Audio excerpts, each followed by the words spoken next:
Hello guys, तो बात करें डंप के बारे में तो आप देख ही सकते हो सारे रेड ही चल रहे हैं। अभी बीटीसी किसी तरह रुका हुआ है, कार्डानो का तो बहुत बुरा हाल है। तो ऐसा क्यों हो रहा है इसको समझते हैं, और हमेशा वैलिड न्यूज़ से अपडेट रहने के लिए इस चैनल को ज़रूर से सब्सक्राइब करें। तो बात करें न्यूज़ के बारे में तो सबसे फर्स्ट न्यूज़ जो है वो है इसका मेन रीज़न इंडिया। तो सबसे ज़्यादा वो लोगों का लॉस हो रहा है जो न्यूज़ को देख के ट्रेड करते हैं, क्योंकि अभी क्या हो रहा है, मार्केट को डंप में ले जाने के लिए बहुत सारे गलत न्यूज़ भी स्प्रेड किए जा रहे हैं। तो क्या है वो न्यूज़? तो न्यूज़ इसमें ये निकल के आ रहा है कि जो भी क्रिप्टो रूल को वायलेट करेगा उस पर 20 करोड़ का पेनाल्टी और 1.5 ईयर की उसको जेल होगी, और सेकंड 50% टैक्स लगेगा। तो ये सारी बातें अनरियलिस्टिक है, क्योंकि आप खुद सोचो अगर ऐसा होगा तो आप ट्रेड करोगे क्या? तो इन सारे मैटर्स को अथॉरिटीज़ भी बहुत अच्छे से समझती है। तो आप लोगों से एक रिक्वेस्ट है, जब तक वैलिड न्यूज़ ना मिले आप अपने होल्डिंग्स को सेल मत करो, लॉस में कभी पैसा मत निकालो। क्या फ़र्क पड़ता है अगर आपने अच्छे कॉइन में इन्वेस्ट किया है? ऐसा तो नहीं है कि आपको डेली ट्रेड करना ही चाहिए। तो बात करें अदर कंट्रीज़ की न्यूज़ की जो कि अफेक्ट कर रहा है मार्केट को, तो सबसे पहला जो न्यूज़ आ रहा है वो डिसेंट्रलाइज एक्सचेंजेस की यूजेस बहुत बढ़ गई है। तो ऐसा क्यों हो रहा है, क्यों यूजेस बढ़ गई है? देखो, जब भी ये न्यूज़ आ रही है कि इंडिया में कोई कॉइन बैन होगा, तो इससे क्या हो रहा है, इंडिया के जो भी यूज़र्स हैं वो 1inch या फिर पैनकेक स्वैप इन लोगों का यूज़र्स बढ़ा दे रहे हैं, यहाँ पे जाकर के ट्रेड करने की कोशिश कर रहे हैं।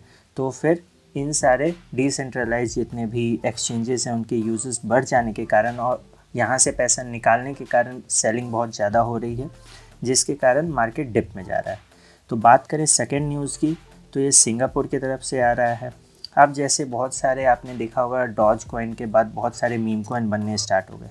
तो यहाँ पे एक कॉइन बनाया इन्होंने, आर्मी कॉइन, जो कि इमोशंस से जुड़ा हुआ कॉइन है, जिसको जब भी कोई ये इस टाइप के नाम को लेकर के आता है आर्मी कॉइन, तो लोगों को लगता है कि ये एक अच्छा कॉइन होगा। लोग इसके फंडामेंटल चेक नहीं करते। तो इस टाइप के मीम कॉइन की वजह से सिंगापुर ने क्या किया, उस एक्सचेंज को ही डिलिस्ट कर दिया, उसको बैन कर दिया है जो इस कॉइन को लिस्ट करने वाले थे। थर्ड न्यूज़, बिटमार्ट हैक की न्यूज़ आई थी। तो इसमें उनके सीईओ जो फाउंडर हैं उन्होंने कहा है कि जितने भी यूज़र्स थे उनके पैसे यहाँ पे नहीं गए हैं। यहाँ पे पैसे उनके गए हैं जो भी इनके सीईओ थे, जो इन्होंने होल्ड करके रखा था, अपने स्टेक बना के रखे थे, वो इनकी स्टेकिंग साड़ी गई है, किसी भी यूज़र्स का कोई पैसा नहीं गया है। तो लास्ट में यही बोलूँगा कि न्यूज़ पे पहले आप कंफर्म करो, उसके बाद ट्रेड लो। आप अगर फंडामेंटल चेक करके कॉइन को आप इन्वेस्ट करते हो, मतलब अगर ट्रेड ही कर रहे हो, तो फंडामेंटल चेक करो कि कैसा है वो कॉइन। ऐसा नहीं कि अगर डिप में गया तो फिर वो डिप में ही रह जाएगा, ऊपर उठेगा नहीं। अगर फंडामेंटल स्ट्रांग है तो अगर वो डिप में आया है तो जब भी मार्केट रिकवर करेगा तो वो ऊपर जाएगा ही। तो न्यूज़ को देख के ट्रेड मत करो। और इंडिया में अगर बैन होता भी है तो आप जिस भी एक्सचेंज पे, वजीरेक्स या फिर कॉइनस्विचक्यूबिट, किसी पे भी आप, जिस पे भी आप ट्रेड कर रहे हो, वो लोग आपको सबसे पहले इन्फॉर्म करेंगे। तो आप इस तरीके के टेलीग्राम पे कोई न्यूज़ देख लिए या फिर कहीं पे भी आपने कोई टिप देख लिया, उस टाइप से ट्रेड मत करो, आपको लॉस होगा।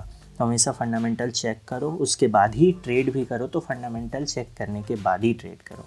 तो अगर आपको ये वीडियो पसंद आया तो लाइक कर देना, और आगे इसी तरीके के वीडियो देखने के लिए अगर आपने अभी तक सब्सक्राइब नहीं किया है तो मेक श्योर आप सब्सक्राइब करो। मिलता हूँ नेक्स्ट वीडियो में। Thank you.